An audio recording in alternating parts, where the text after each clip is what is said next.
हाँ, आज किस कार्यक्रम में किस वक्त के लिए आए आप? क्या प्रोग्राम आपका?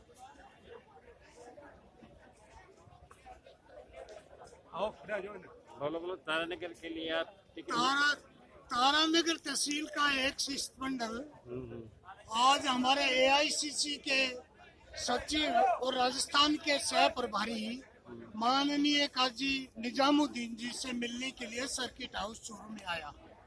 हमारे इस शिष्टमंडल में पार्टी के सारे पदाधिकारी, लगभग सारे सरपंच, बीडीसी मेंबर, जिला परिषद सदस्य, सारे लोगों ने ये मांग रखी कि हम तारानगर विधानसभा क्षेत्र के स्थानीय उम्मीदवार के रूप में मांग करने आए हैं।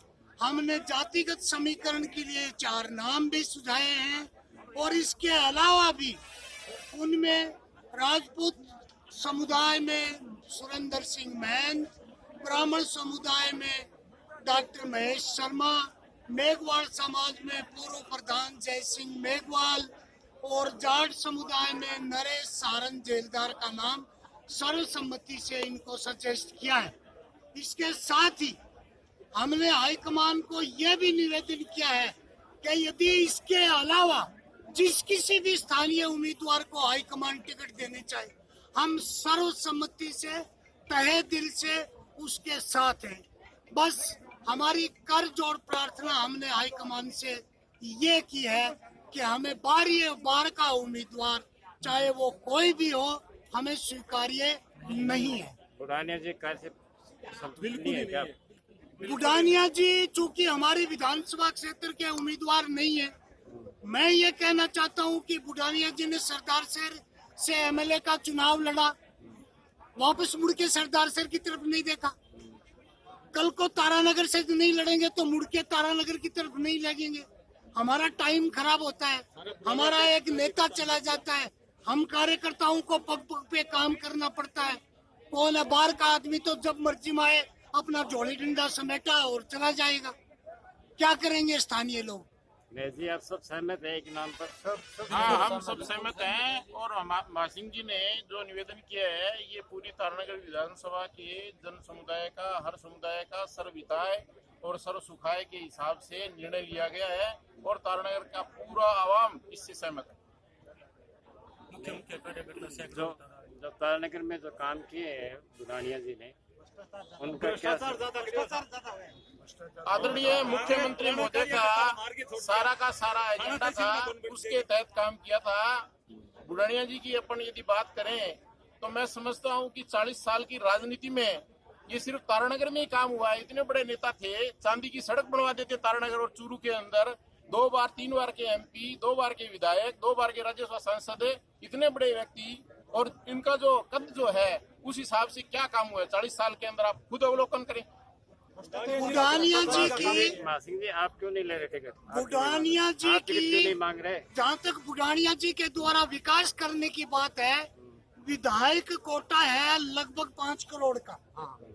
5 करोड़ में से किसी भी विधानसभा क्षेत्र में मेरे को एमएलए कोटे का पैसा लगा हुआ नहीं देखा। हमें नहीं मालूम कि वो बुढ़ानिया का जो विधायक कोटा था वो खर्च कहाँ हुआ है, हमें नहीं मालूम। कांग्रेस नेतृत्व है, कांग्रेस नेतृत्व आपकी मानेगा क्या? कांग्रेस का प्रदेश नेतृत्व आपकी बात मानेगा क्या? कांग्रेस का नेतृत्व है वो आपकी बात मानेगा क्या? हमारी बात कांग्रेस नेतृत्व क्यों नहीं मानेगा? कांग्रेस नेतृत्व तो पार्टी की कार्यकर्ताओं की भावनाओं के अनुरूप ही कार्य करता है। और जब यूनानिमसली पार्टी कार्यकर्ता सहमत है कि भाई हम स्थानीय उम्मीदवार हमारे यहाँ होना चाहिए, तो हाईकमान क्यों नहीं मानेगा? हाईकमान को तो सीट चाहिए, हाईकमान कोई अपनी सीट हराना चाहेगा क्या? ठीक है, थैंक यू। हाँ, नरेंद्र जी बोलिए। हाँ, सुरेंद्र जी। अभी हमारे डॉक्टर महेश जी, मासिंह जी, नरेंद्र जी दूत और ये हमारा पूरा मंडल मिलने के लिए आया है। सबसे बड़ी समस्या तो क्या है, मैं आपको बताऊं, जब विधानसभा का चुनाव हो, हम लोग इतनी मेहनत करते हैं और बुढ़ानिया जी को वोट दिलवाते हैं, और लोकसभा का चुनाव आता है तो बुढ़ानिया जी बीजेपी के कैंडिडेट से साठ गांठ करके अब वो चले जाते हैं आगे। ये शर्त हुई थी पिछली बार, हम सभी लोग जितने भी थे बुडानिया जी के साथ में जुड़े हुए थे। चुनाव होने के बाद में बुडानिया जी ने अपने 2, 3, 4 दलाल पकड़े, दलालों के माध्यम से उन्होंने काम किया। और अभी हमारे मासिन जी साहब बता रहे हैं, बिल्कुल सही बात है, 5 करोड़ रुपया मिलता है। कोई भी विधानसभा में किसी भी ग्राम पंचायत में 1 रुपया दिखाओ आप बता करके कि ये तो बुडानिया जी ने लगाया है। बुडानिया जी केवल इसी क्षेत्र में लड़ाई के सिवा कुछ नहीं किया। वहाँ का नगर पालिका चेयरमैन, उनके साथ में जो पार्षद हैं, भाई 27 पार्षदों में 27 पार्षद खिलाफ इस्तीफा दे रहे हैं कांग्रेस के, और जो हमारे भूतपूर्व सरपंच, वर्तमान सरपंच, बीडीसी सर लोग जुड़े हुए हैं, सबके सब लोग कांग्रेस छोड़ के भाग रहे हैं। देन बुडानिया जी, ये बिल्कुल कतई सहन नहीं होगा। बुडानिया जी और आला कमान सुने, हम लोग खानदानी कांग्रेसी हैं।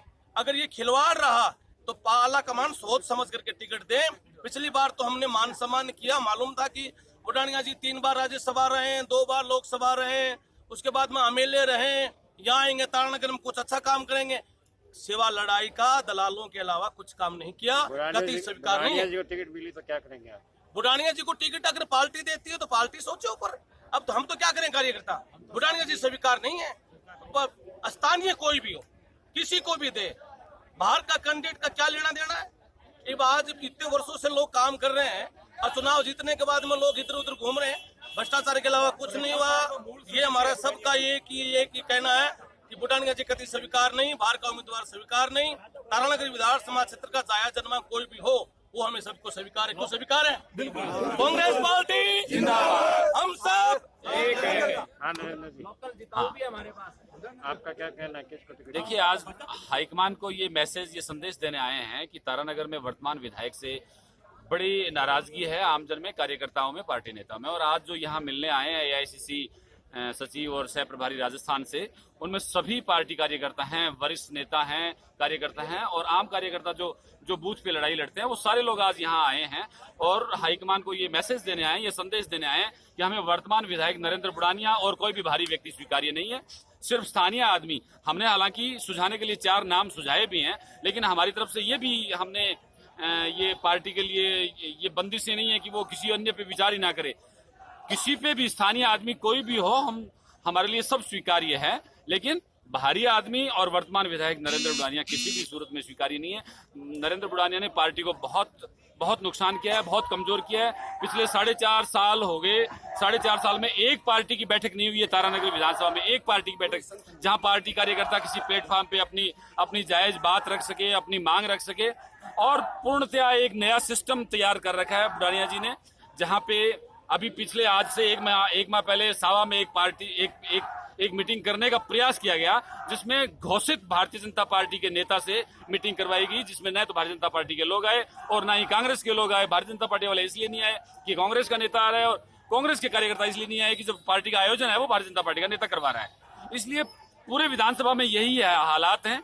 मूल पार्टी कार्यकर्ताओं को छोड़ के और भारतीय जनता पार्टी के आदमियों को बुला के उनका विकल्प तैयार करने की कोशिश की जा रही है, लेकिन वो इस मुगालते में है कि भारतीय जनता पार्टी वाले लोग हैं वो तो इस साजिश में है कि किसी तरह से कांग्रेस तारानगर में कमजोर हो, और यही किया जा रहा है। तारानगर कांग्रेस को कमजोर करने के हर संभव प्रयास किए जा रहे हैं, और हमें इस बात का दुख है। और इसीलिए आज हम ये संदेश देने आए कि तारानगर कांग्रेस को हम कमजोर नहीं होने देंगे।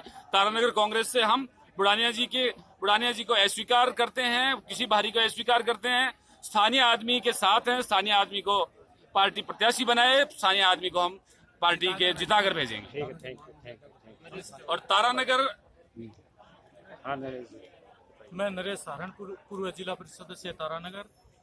और आज हम हमारे सह प्रभारी आदरणीय काजी निजामुद्दीन जी से मिलने के लिए पूरा डेलीगेशन, पूर्व पंचायत समिति सदस्य, पूर्व सरपंच, वर्तमान सरपंच, कम से कम सैकड़ों की तादाद में मुख्य कार्यकर्ता हर पंचायत से आज यहाँ मिलने के लिए आए हैं। हमारा स्थानीय विधायक भ्रष्टाचार में लिप्त है और कार्यकर्ताओं की अनदेखी करता है, और दलाली और भ्रष्टाचार इतना ज्यादा तारानगर के अंदर है कि जिसकी कोई सीमा नहीं है। और जो रही बात है विकास की, तो ये एक मुख्यमंत्री जी के लेवल का काम है जो वो सभी हुआ है, लेकिन अगर विधायक कोटे की बात करें तो कहीं पे भी हमें ये नजर नहीं आ रहा है कि विधायक जी ने ये फलां काम फलां पंचायत में करवाया है।